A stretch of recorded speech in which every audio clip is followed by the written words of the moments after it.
Anthony stood motionless by the grave of his late wife, gazing at the dark letters etched into the cold granite of the headstone. Quietly and barely audibly, he murmured something to himself, as if trying to convey his thoughts to someone who could no longer hear them. His daughter, named Sharon, stood a little farther away, gently biting her lip, attentively scrutinizing each letter expressing the bitter promise, "We will never forget you." It would soon be 2 years since Elizabeth had perished beneath the wheels of a reckless drunk driver, leaving an endless void in Anthony and Sharon's hearts. It all happened when she was hurrying to the cafe where they were supposed to meet as a family. Anthony was celebrating his anniversary, and as usual, before preparing a home-cooked dinner for the guests, he decided to have a small gathering with only the closest relatives.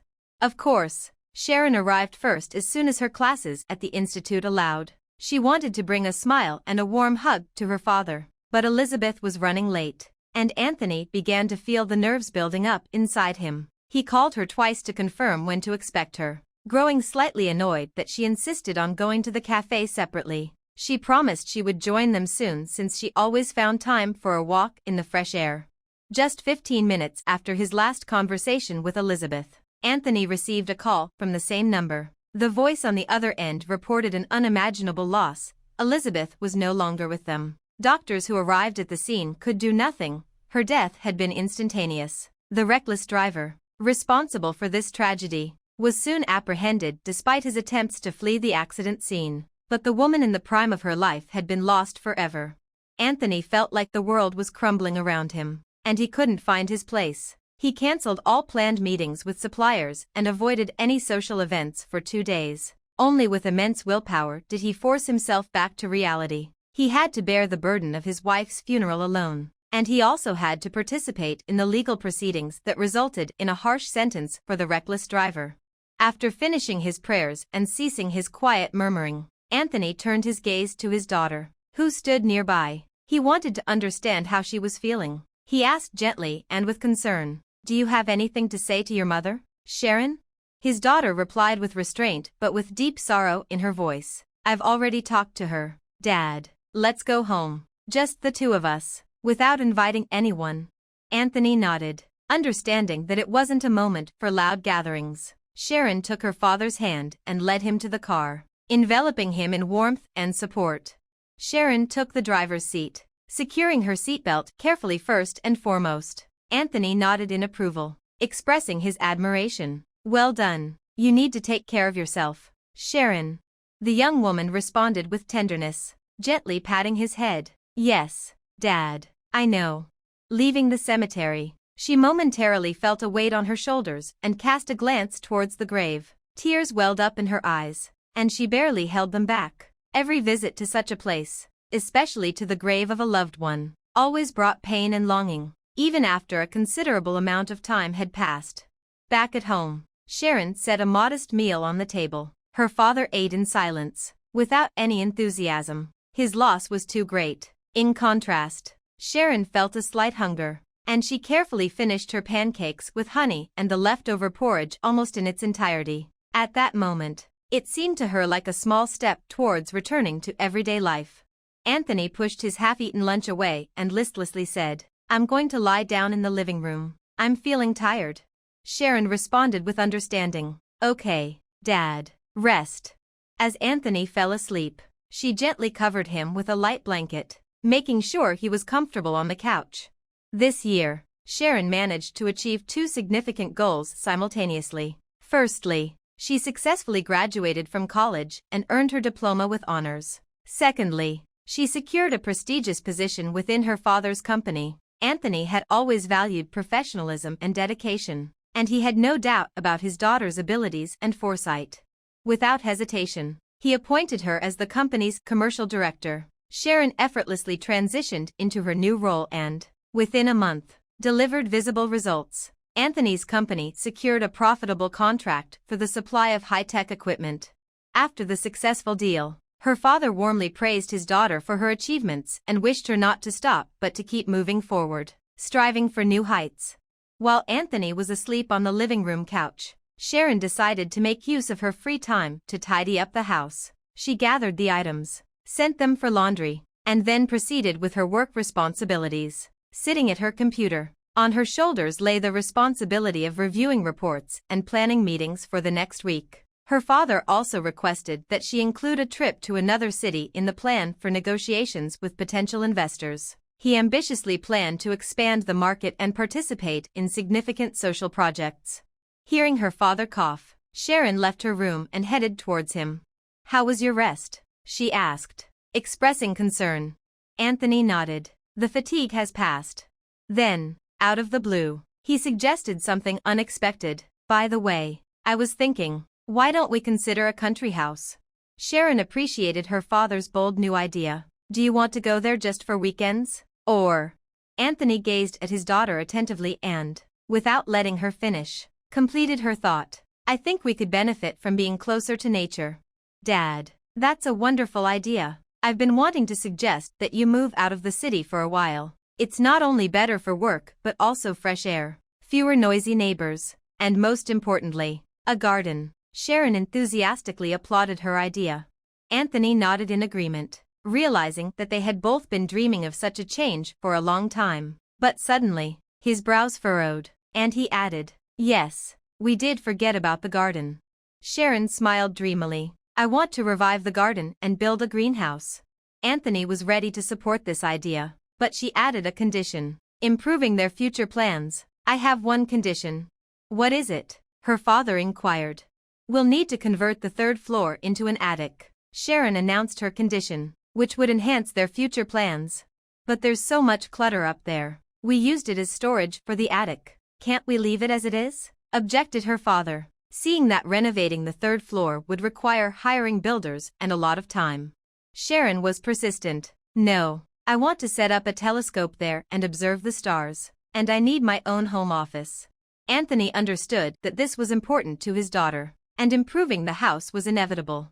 "Of course, sweetheart, the attic and renovation. And while we're at it, we'll sort through the old stuff. It's been 2 years since we said goodbye to Mom, and the house has remained in this state." He agreed. "Okay, it's a deal. But let's start next week because our upcoming days are already scheduled," Sharon suggested. "Agreed. We'll start next week," her father consented. "Don't forget to prepare the documents for the medical corporation for me tomorrow. I promised to discuss equipment deliveries with them at a discount." "I'm almost finished sending them to your email." Sharon returned to her room and completed the process of sending the documents. She always approached her work with great responsibility and did not allow herself to relax. In the company, she had to closely monitor discipline because in the past month, she had to let go of 2 employees who were caught attempting financial irregularities. The next day, the father and daughter went to the company's office together. Anthony received business partners in his office, discussing new prospects, while his daughter monitored the markets, prepared the ground for new deals, and kept an eye on current company processes. Work was in full swing, and there was hardly any free time. However, Anthony decided to find a moment and dropped by his daughter's office to check how everything was going. "We have the contracts in our pocket. I've sorted everything out," he boasted, pointing to a substantial folder. "And here's what, I managed to find a reputable construction company. They'll send specialists soon to inspect the third floor." Sharon was prepared to take on part of the responsibility. "I can go there and show them around." Anthony pondered, realizing that this could be a good idea. "Maybe we'll do it together. I want to oversee how they prepare the estimate." Sharon was ready to play any role. "I'm always ready to help, Dad." Anthony took his daughter by the shoulders and looked into her eyes. "And you know, dear, I trust you completely. No doubts. Where do you get such ideas?" "Maybe I take after Mom. She was sometimes quite particular," Sharon quietly said. Anthony shrugged, agreeing, "What's done is done, and on the outside, as she used to say, you're the spitting image of your great-grandmother, although I've never seen her, or rather, a photograph of her, so I have nothing to compare with." Sharon proposed an interesting idea. "Dad, we can find out," Anthony asked with disbelief. "And how exactly? Are we going to have a séance with great-grandma?" Sharon waved off with a smile. "No, nothing like that will be necessary. I assume that in the third floor, as you called it, the attic, some things might have been preserved. Perhaps there's a photo album there, where family pictures probably still exist." "That's an idea, dear," Anthony praised Sharon for her resourcefulness. Sharon didn't care much for excessive praise and responded modestly, "Don't flatter me, or I might get a big head. Then in 2 days, if no other issues arise, we'll go to the house and decide everything on the spot," Anthony suggested. Exactly. No need to delay any longer. A house without a master's touch stands idle for too long. Before you know it, it'll fall into disrepair, and then the ghosts will start flying around, Anthony added with humor. "Dad, are you serious?" Sharon asked with concern, alarmed by the talk of ghosts. Anthony couldn't resist and smiled. "No, I'm just joking." He kissed his daughter on the cheek and returned to his office. Until evening, he dealt with routine tasks, focusing on documents and contracts. It seemed that Anthony had decided to deal with paperwork as much as possible to free up time for the upcoming trip to the countryside. The idea of fixing up the house had become important and decisive for him. With fervent inspiration, Sharon took on solving all the organizational issues, and in 2 incredibly busy days, she achieved incredible success. In her mind, picturesque scenes of her and her father gazing at the stars through a telescope were already taking shape. She deeply believed that it would be much better, for after the loss of her mother, her father had become her unwavering pillar in this turbulent life. Of course, Sharon had relatives from all sides, but they so rarely appeared in her life and remained in touch that their faces floated in her memory like forgotten scraps of dreams. She couldn't always remember their names. Nevertheless, having her father's presence was enough for Sharon. He was simultaneously her mother, grandmother, and grandfather, and everyone else who had ever meant something to their family. Anthony realized that his daughter looked at him as a reliable anchor, like a solid stone wall. At the same time, his soul burned with the desire to pass control of the entire company to her as soon as possible. He sought to share with her all the knowledge and experience he had accumulated over many years in business to ensure her successful future and avoid potential mistakes. 2 days flew by imperceptibly, and it was time to go to the countryside house. Anthony got in touch with the construction company again to clarify the details, and they agreed to meet in 2 hours. Sharon changed into comfortable and spacious clothing, and her father also decided to forego his business suit to spend the day in a more relaxed setting. At the appointed time, specialists were waiting in front of the house, and Anthony greeted them warmly, opening the gates and letting them into the house. One of the specialists was an estimator and promptly went to the 3rd floor where the attic was located. After looking around, he shook his head with an expression of serious concern. "There's a lot of work to be done. We need to put in serious effort to make everything right," the specialist said. Anthony replied, expressing trust in the specialists. "We rely on your experience. The main thing is for the attic to become truly beautiful and functional."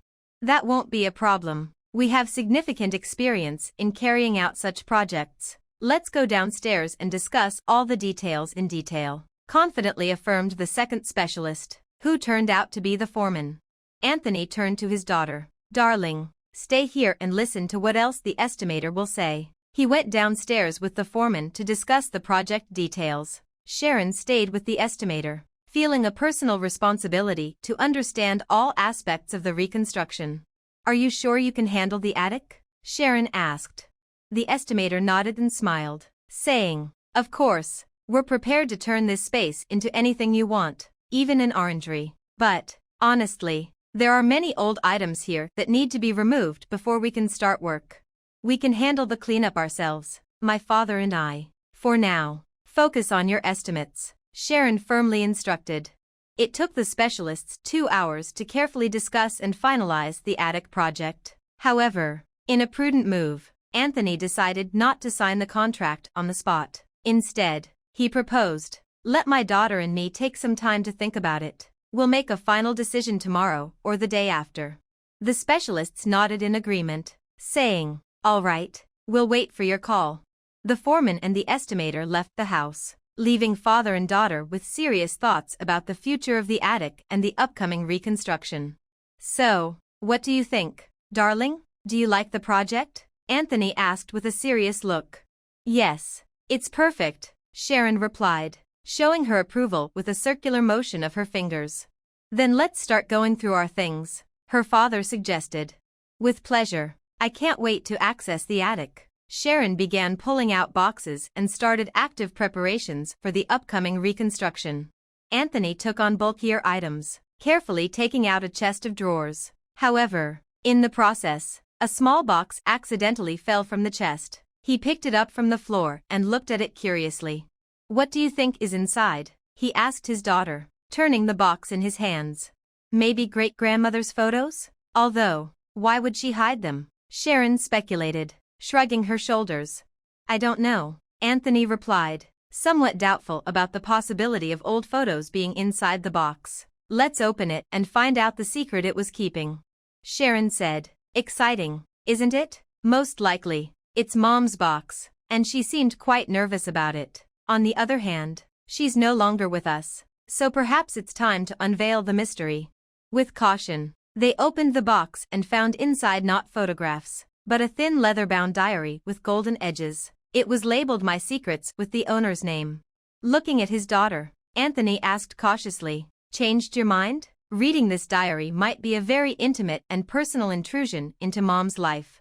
Sharon firmly replied, "No, Dad, let's read it. We can learn more about her and possibly discover something that helps us better understand her." At the beginning of the diary, they found nothing unusual. The mother was recording her thoughts and advice for herself. There were 2 instances where both father and daughter smiled, presumably recalling when these moments had occurred and what they meant.